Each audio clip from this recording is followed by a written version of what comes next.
This is breaking news from Channel 13 Eyewitness News. Good evening at 6 o'clock. A lot to get to tonight as we're following several breaking stories tonight at 6. First, New York police now investigating an attack in Manhattan. It occurred not far from the World Trade Center. It is being investigated as an act of terrorism. We're told that 8 people are dead and more than a dozen are injured. We'll have more on that story coming up in just a couple of minutes. But first tonight here in Indianapolis, 2 Metro police officers who shot and killed an unarmed man over the summer, we learned late this afternoon, will not be charged. This decision came from a special prosecutor in the Aaron Bailey case. And we have been combing through that report, uncovering new details about why officers pulled over Bailey in the first place and why those officers ultimately won't face charges. We have team coverage of that report and the response from Bailey's family and the community. So let's start tonight with Steve Jefferson. And Steve, I understand we're not going to hear from IMPD's chief on this until tomorrow. That's right. He scheduled a press conference for tomorrow morning at 10 o'clock here at Metro Police Headquarters. So we'll have his reaction first thing tomorrow. Now, that 16-page report released from the special prosecutor in this case, it outlines the investigation into the shooting death of Aaron Bailey last June. Now, we're going to give you some highlights from those court documents. Now, Officer Carlton Howard says Aaron Bailey, that he pulled him over because he failed to use a turn signal while changing lanes to make a turn. Now, Officer Howard did run his license plate after getting behind him, and it came back that Bailey was listed as suspended and should not be driving. During their conversation, we were told by we read in the court documents that Bailey admitted to Officer Howard that his license was suspended, and Officer Howard told him during that traffic stop, it's no big deal.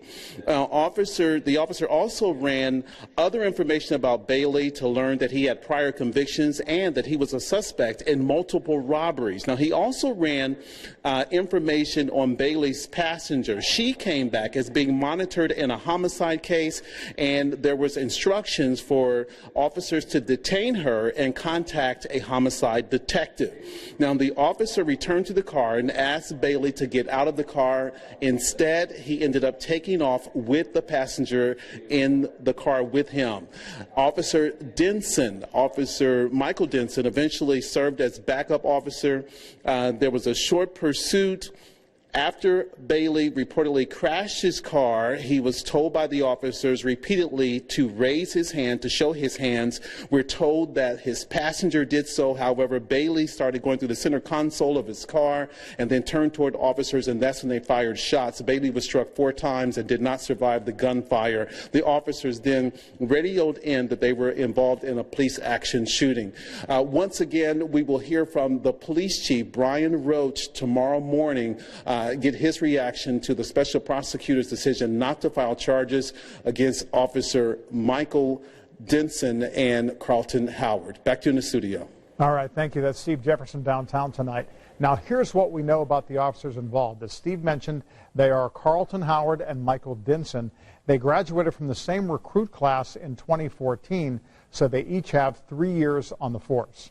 Bailey's family just spoke a little more than an hour ago, very disappointed by the news today. David McAnally was there. And David, can you elaborate on what their take is on this decision? Henry, we're out front of the attorney who's representing the family now in a civil suit that they brought in federal court in the death of Aaron Bailey.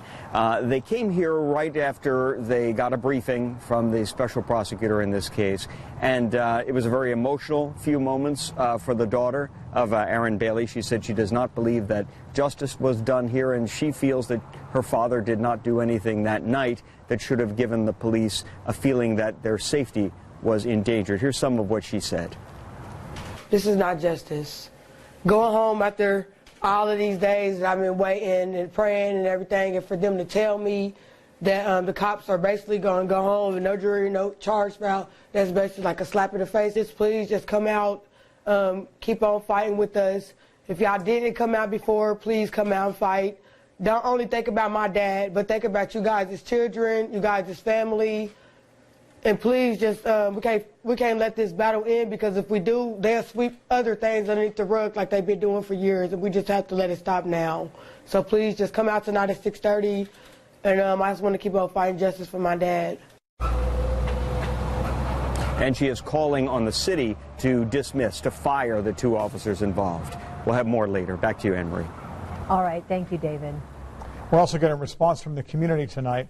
Rich Van Wyk joins us now with that part of the story. Rich? John, this side of the city-county building has been the scene of several protests, protesting the death of Aaron Bailey. Right behind me, written on the sidewalk, "Justice for Aaron Bailey," it says.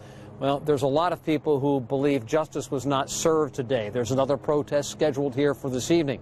In the meantime, we talked to the community activist, community supporter, Reverend Charles Harrison. He's been a supporter of IMPD at times, but tonight he is upset. He is disappointed. He calls this a bad shooting, and he wants something done.